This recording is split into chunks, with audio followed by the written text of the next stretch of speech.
Shalom mpendwa mtazamaji popote pale ulipo. Mimi naitwa Eliud Henry, afisa habari wa Dayosisi ya Kaskazini Magharibi. Na leo nakuletea makala maalum kuhusu ibada kubwa na ya kipekee iliyofanyika katika usharika wa Katale, ibada ya kumshukuru Mungu kwa ajili ya maisha ya waasisi wa Dayosisi ya Kaskazini Magharibi. Siku ya Jumapili tarehe 7 mwezi Disemba mwaka 2025, maelfu ya waumini walijumuika katika usharika wa Katale, jimbo la Mashariki, kushiriki ibada maalum ya kuwakumbuka, kuwaenzi na kumshukuru Mungu kwa ajili ya maisha ya waasisi wa Dayosisi ya Kaskazini Magharibi. Ama kweli tukio hili muhimu la kiimani limeandika historia mpya ya kanisa la Kiinjili la Kilutheri Tanzania Dayosisi ya Kaskazini Magharibi na kuleta mshikamano, shukrani na mwamko mpya miongoni mwa waumini.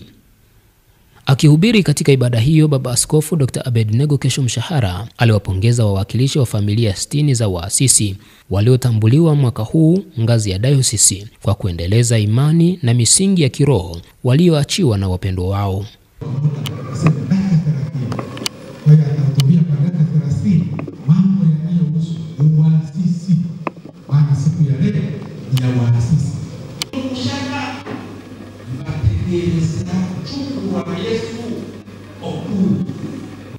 Akinukuu neno kutoka katika kitabu cha Waebrania sura ya 13 mstari wa 7, Baba Askofu Dr. Kesho Mshahara alisema kuwakumbuka watangulizi wa imani ni wito wa Mungu kwa waamini kuiga mwenendo na matendo yao mema. Akitoa ujumbe wa hamasa, mchungaji Dr. Sylvester Kahakwa alisema ibada hiyo imeibua matumaini na mwamko mpya katika maisha ya Kikristo, akisoma neno kutoka katika kitabu cha Yohana Mtakatifu sura ya 1 mstari wa 14 kama uthibitisho wa neema na kweli ya Mungu kwa watu wake.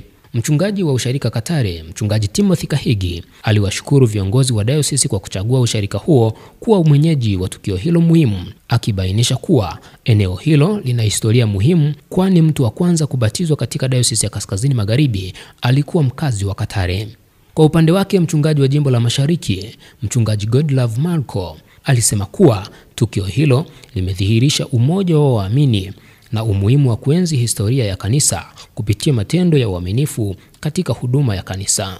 Mkuu wa wilaya ya Bukoba, Mheshimiwa Erasto Sima, aliyehudhuria ibada hiyo, aliwataka viongozi wa dini kuendelea kuliombea taifa ili amani idumu na jamii ijikite katika shughuli za kujenga uchumi na kuimarisha ustawi wa wananchi.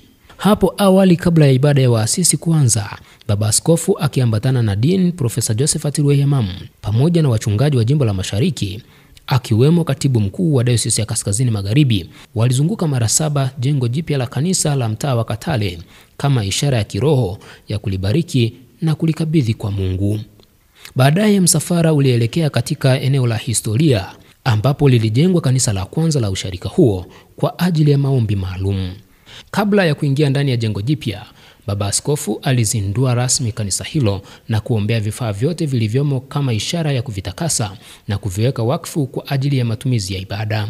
Ibada hiyo ilihudhuriwa na kwaya mbalimbali, waumini kutoka maeneo mbalimbali, na imeacha ujumbe wa shukrani, mshikamano na msukumo mpya wa kiroho miongoni mwa waamini wa Dayosisi ya Kaskazini Magharibi.